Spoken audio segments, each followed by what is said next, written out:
प्रभु यीशु मसीह के नाम से आज की शाम फिर से प्रभु यीशु मसीह आप सबको बहुत आया से आशीष दे, क्योंकि ये परमेश्वर ने ये समय दिया है कि मैं एक बार फिर से एक वीडियो को बनाऊं और आप सबके लिए एक आशीष का कारण फिर से बनूं। मैं धन्यवाद देती हूं कि आप लगातार हमारे वीडियो को देख रहे हैं।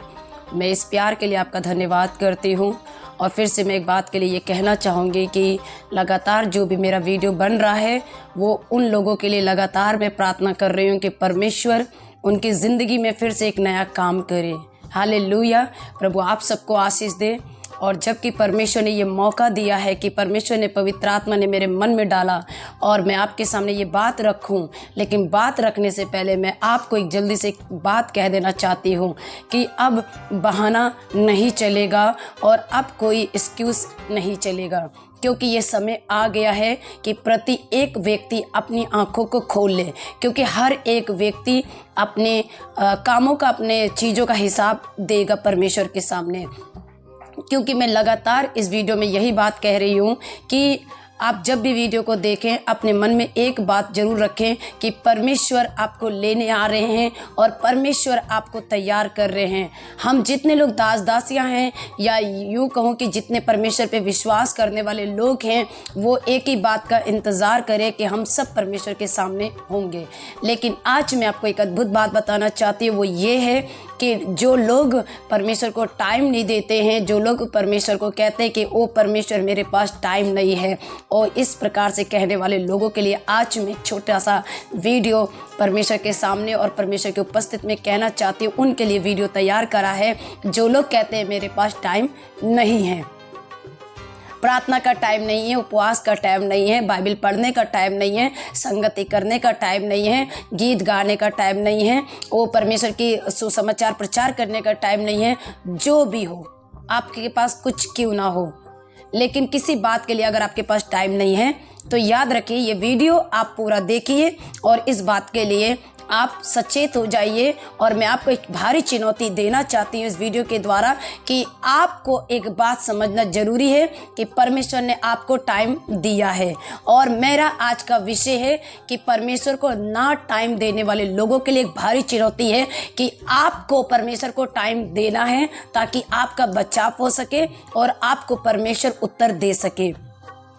तो आइए प्रिय, मैं परमेश्वर के वचन से आपको समझा सकूं और परमेश्वर के वचन से बता सकूं।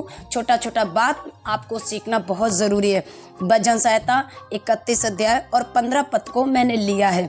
भजन संहिता 31 का 15। जबकि यहाँ पर विषय आप जानते परमेश्वर पे भरोसा रखने की दाऊद की प्रार्थना है। दाऊद ने भरोसा रखने की प्रार्थना किया और दाऊद का भरोसा अटूट था, संपूर्ण था। वो जब भी कोई संकट में पड़ता था वो परमेश्वर को ही पुकारता था। ये बात आप और मैं अच्छी रीति से समझते हैं। कई बारी दाऊद को लेकर हम प्रार्थना भी करते हैं, लेकिन कई बारी हम ये भूल जाते हैं कि दाऊद सबसे ज़्यादा परमेश्वर को समय देने वाला व्यक्ति था।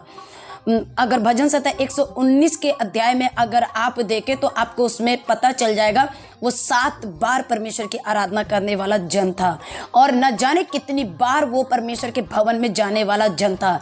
मुझे तो कई बारी हैरानी इस बात के लिए होती है वो कब राजा का पद पे बैठकर वो कब लोगों का न्याय करता होगा और कब लोगों को काम देता होगा। मुझे तो ये कई बारी समझ में नहीं आता है। परमेश्वर का धन्यवाद हो, परमेश्वर का आत्मा लोगों को अपने हिसाब से इस्तेमाल करता है। लेकिन इस पद में मैं एक बात आपको जरूर समझाऊंगी और जरूर बताऊंगी, भरोसा आप तब परमेश्वर पे रखिएगा जब आप परमेश्वर को टाइम देने वाले जन होंगे।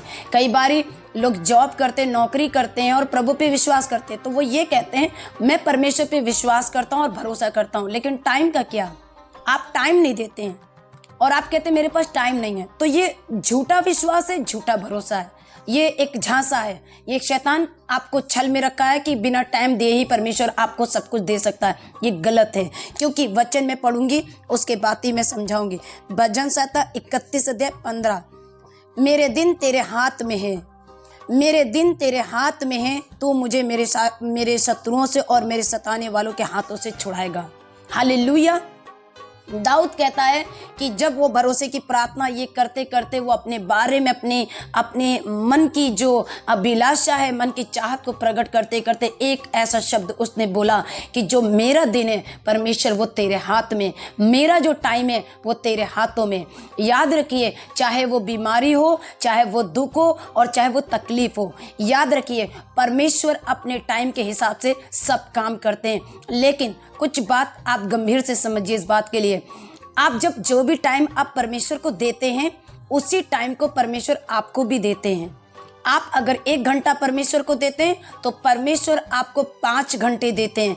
अगर आप परमेश्वर को 3 घंटा देते हैं तो परमेश्वर भी आपको 9 घंटा देता है, क्योंकि परमेश्वर सब कुछ डबल कर कर देने वाला हमारा परमेश्वर है।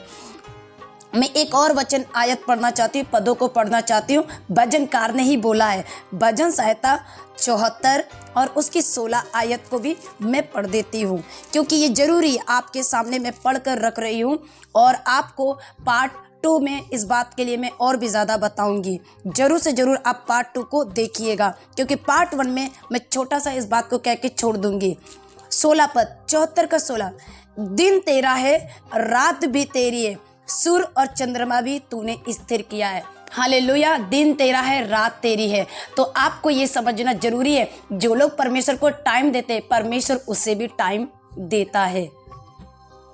आप परमेश्वर को जब टाइम देते तो क्या होता है, विश्राम आपके लिए इंतजार करता है।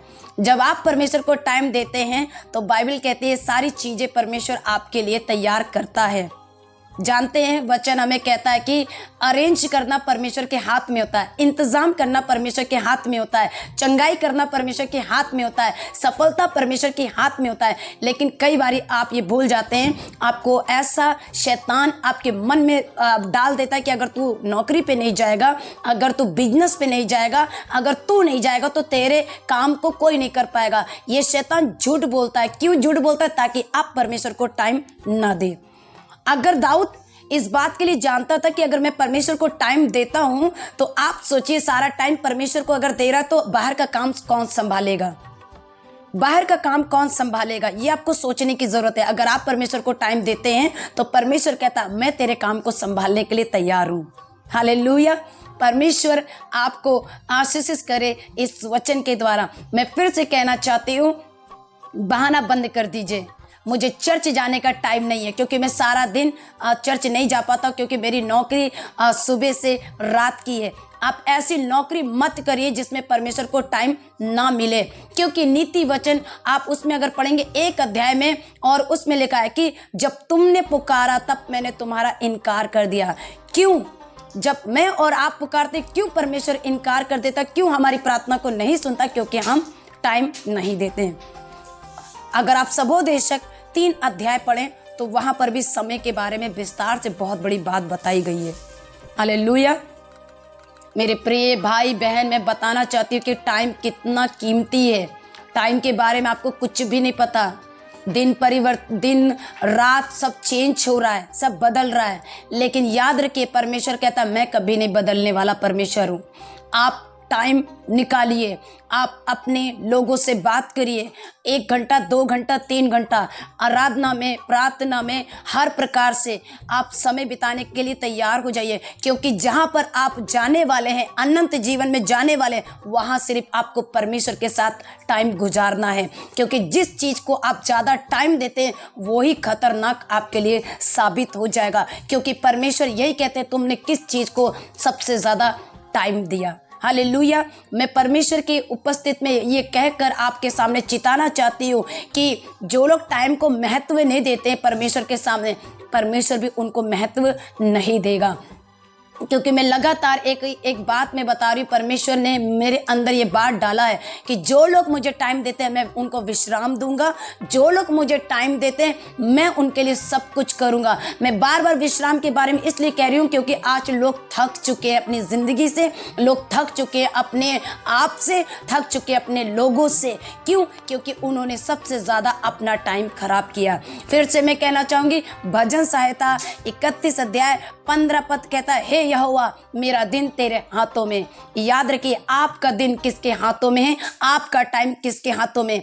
टाइम भी परमेश्वर ने बनाया, दिन भी परमेश्वर ने बनाया। अगर आप परमेश्वर को टाइम देते हैं तो परमेश्वर आपके दिन और आपके टाइम को बहुत आशीषित करेंगे। Praise the Lord. परमेश्वर आपको आशीष दे। सेकंड पार्ट आप जरूर देखिएगा, क्योंकि मैं टाइम के ऊपर काफ़ी वचन को बताने वाली हूँ। इसलिए मैं बताने वाली हूँ क्योंकि जरूरी है कि आप टाइम को लेकर कितने ज़्यादा गंभीर हैं। अगर आप टाइम को लेकर गंभीर हैं, वो भी टाइम आ रहा है जिसमें यीशु मसीह आने वाला है। हालेलुया। परमेश्वर इस वीडियो के द्वारा आप सबको आशीष दे। जय मसीह की।